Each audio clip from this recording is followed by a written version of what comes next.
ഞാൻ all saints public സ്കൂളിൽ അടൂരിന്റെ പ്രിൻസിപ്പലാണ്. ഇവിടെ ഞങ്ങൾക്ക് ഈ വർഷത്തെ ഒരു പ്രത്യേകത എന്ന് പറയുന്നത് എല്ലാ വർഷവും ഞങ്ങൾക്ക് ഏറ്റവും ഉന്നതമായ വിജയമാണ്. 100% വിജയമാണ്. അതിൽ തന്നെ ഏറ്റവും ഹയസ്റ്റ് മാർക്ക് കിട്ടാറുണ്ട്. എന്നാൽ ഈ വർഷം സാധാരണ പറയുന്നത് പോലെ കപ്പിനും ചുണ്ടിനും ഇടയ്ക്ക് ഞങ്ങൾക്കൊരു വലിയ സ്ഥാനം നഷ്ടപ്പെട്ടതിനേക്കാൾ ഞങ്ങൾ അമിതമായിട്ട് ആഹ്ലാദിക്കുന്നുണ്ട്. ഞങ്ങളുടെ ഒരു കുഞ്ഞിന് ആഷിമ എന്ന് പറയുന്ന കുഞ്ഞിന് 500-ൽ 499 മാർക്ക് ഈ കഴിഞ്ഞ 10ാം ക്ലാസ് പരീക്ഷയിൽ ലഭിച്ചു എന്നുള്ളതാണ് ഈ വർഷത്തെ ഞങ്ങളുടെ ഏറ്റവും വലിയ ഒരു എക്സൈറ്റ്മെന്റ്. എല്ലാ വർഷവും ഞങ്ങൾക്ക് ഈ വിജയം കിട്ടുന്നതാണ്. പക്ഷെ ഇത് ഇത്രയും ഉയർന്ന ഒരു വിജയം ആദ്യമായിട്ടാണ്. മോള് മാത്രമല്ല, ആഷിമ മാത്രമല്ല, ഞങ്ങൾക്ക് ഏതാണ്ട് 20-ലധികം കുഞ്ഞുങ്ങൾ 95% മുകളിൽ കിട്ടിയിട്ടുണ്ട്. 20ഓളം കുഞ്ഞുങ്ങൾ, 18ഓളം കുഞ്ഞുങ്ങൾക്ക് 90-ൽ കൂടുതൽ, രണ്ടും കൂടെ കൂട്ടുമ്പോൾ ഏതാണ്ട് 35ഓളം കുഞ്ഞുങ്ങൾക്ക്, ഞങ്ങൾക്ക് 109 കുഞ്ഞുങ്ങളാണ് ഇപ്രാവശ്യം പരീക്ഷ എഴുതി. ഏതാണ്ട് 1/3 കുഞ്ഞുങ്ങൾ ഇപ്പോൾ സ്റ്റേറ്റ് സിലബസിനെ അനുസരിച്ചാണെങ്കിൽ A1 കിട്ടുന്നത്, A+ കിട്ടുന്ന ഒരു സ്ഥിതിയാണ് 1/3 കുഞ്ഞുങ്ങൾക്ക്. ബാക്കി കുഞ്ഞുങ്ങൾ ഒട്ടും മോശമല്ല, എല്ലാവർക്കും ഡിസ്റ്റിങ്ഷനോട് കൂടിയ വിജയമാണ് ഉള്ളത്. അപ്പോൾ ഇത് ഞങ്ങളെ അമിതമായിട്ട് ആഹ്ലാദിപ്പിക്കുന്നു, ഞങ്ങൾക്ക് സന്തോഷം തരുന്നു. പക്ഷെ ഞങ്ങളുടെ ഉത്തരവാദിത്തങ്ങൾ കൂടുകയാണ്. ഇത് ആഷിമയ്ക്ക് മാത്രമല്ല, എല്ലാ കുഞ്ഞുങ്ങൾക്കും ഇതുപോലൊരു വിജയം കൊടുക്കണമെന്നാണ് ഞങ്ങൾ അതിനുവേണ്ടി പ്രവർത്തിക്കുന്നുണ്ട്. അതിന്റെ വിജയമാണിത്. ഞങ്ങൾക്ക് ഞങ്ങളുടെ അധ്യാപകരെയും ഞങ്ങളുടെ പേരൻസിനെയും ഞങ്ങളുടെ മാനേജ്മെന്റിനെയും ഇതിന് അങ്ങേയറ്റം ഞങ്ങൾക്ക് നന്ദി പറയാനും അഭിനന്ദിക്കാനുമുണ്ട്. ഞങ്ങളുടെ അധ്യാപകർ അത്രയും ഡെഡിക്കേറ്റഡ് ആണ്. ഞങ്ങളുടെ അധ്യാപകർ കാരണം ഞങ്ങളുടെ ഈ ആഷിമയ്ക്ക് മാത്രമല്ല, ആഷിമയ്ക്ക് 4 വിഷയത്തിന് 100-ഉം ഒരെണ്ണത്തിന് 99. എന്നാൽ ഞങ്ങളുടെ മറ്റ് 20 കുഞ്ഞുങ്ങൾക്ക് പല വിഷയങ്ങളിലായിട്ട്, സയൻസിനും സോഷ്യൽ സയൻസിനും ഇംഗ്ലീഷിനും ഒക്കെ ആയിട്ട് 20-ലധികം കുഞ്ഞുങ്ങൾക്ക് 100-ൽ 100 മാർക്കുണ്ട്. ഞാൻ നേരത്തെ പറഞ്ഞതുപോലെ 90% മുകളിൽ 35 കുഞ്ഞുങ്ങളുണ്ട്.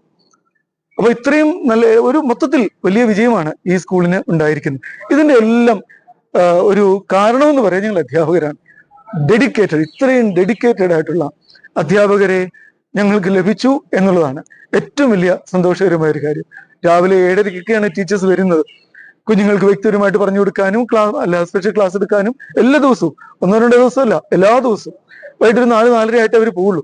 അത്രയും കുഞ്ഞുങ്ങളുടെ കൂടെ നിന്ന് ഈ കാര്യങ്ങളെല്ലാം ചെയ്തു കൊടുക്കുന്ന അധ്യാപക സമൂഹമാണ് ഞങ്ങൾക്കുള്ളത്. പേരൻസും അതുപോലെയാണ്. എല്ലാത്തിനും ഞങ്ങൾ എന്ത് പറഞ്ഞാലും അതിനോടൊപ്പം നിൽക്കുന്ന പേരൻസ്. PTA പ്രസിഡന്റ് ഇപ്പോൾ ഇവിടെ സന്നിഹിതനാണ്. ഞങ്ങളുടെ മാനേജ്മെന്റ്, ഞങ്ങളുടെ ക്ലാസ് റൂം മുഴുവൻ സ്മാർട്ട് ക്ലാസ് റൂമാണ്.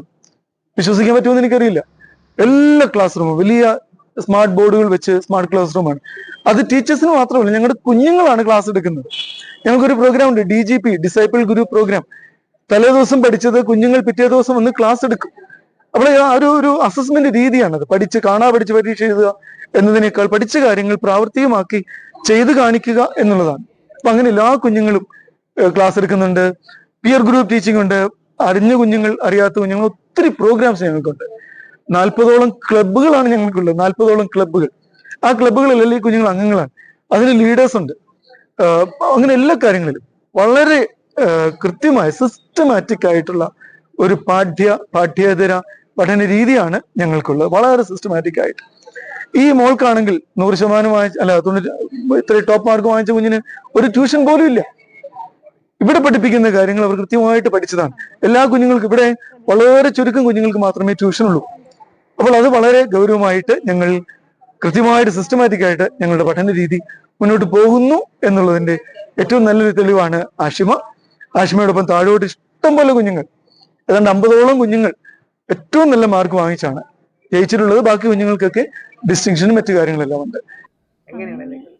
ഫുൾ ടൈം പഠനം എന്നല്ല, ഇപ്പോ എനിക്ക് പഠിക്കാൻ ഇഷ്ടമാണ്. പഠിക്കുന്നതിനൊപ്പം തന്നെ ഈ സിനിമ സീരീസ് കാണാനൊക്കെ ഭയങ്കര ഇഷ്ടമാണ്.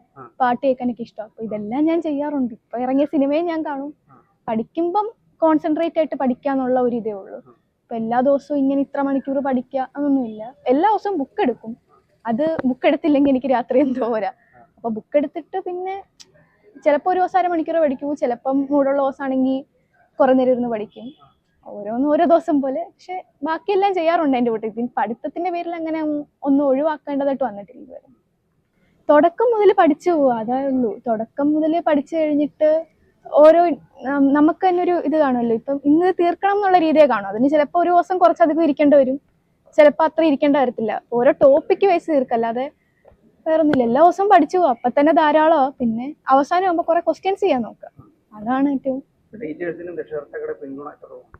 ടീച്ചേഴ്സും രക്ഷകർത്താക്കളുമാണ് എല്ലാം ചെയ്തത്. സത്യം പറഞ്ഞു എന്നേക്കാൾ കൂടുതൽ അവർക്കാണ് ക്രെഡിറ്റ് കൊടുക്കേണ്ടത്. അപ്പോൾ ടീച്ചേഴ്സ് ഇല്ലായിരുന്നെങ്കിൽ ചിലപ്പം ഈ ടീച്ചേഴ്സ് ഈ സെറ്റ് ഓഫ് ടീച്ചേഴ്സ് അല്ലായിരുന്നെങ്കിൽ ചിലപ്പോൾ ഇത്രയും പോലും സ്കോർ ചെയ്യാൻ പറ്റത്തില്ലായിരുന്നു. അപ്പം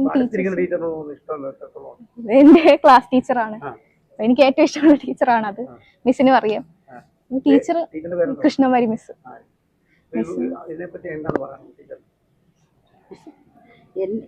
എനിക്ക് ഏറ്റവും സന്തോഷമുള്ള ഒരു ദിവസമാണിത്, ഈ ഒരു നിമിഷം. ഇവളെ പോലെ തന്നെ നല്ല വിജയം നേടാൻ കഴിവുള്ള കുറേ കുട്ടികൾ നമുക്കുണ്ടായിരുന്നു. പക്ഷേ മോളാണ് എത്തിപ്പെട്ടത്. ഇതിൽ ഒരുപാട് സന്തോഷം.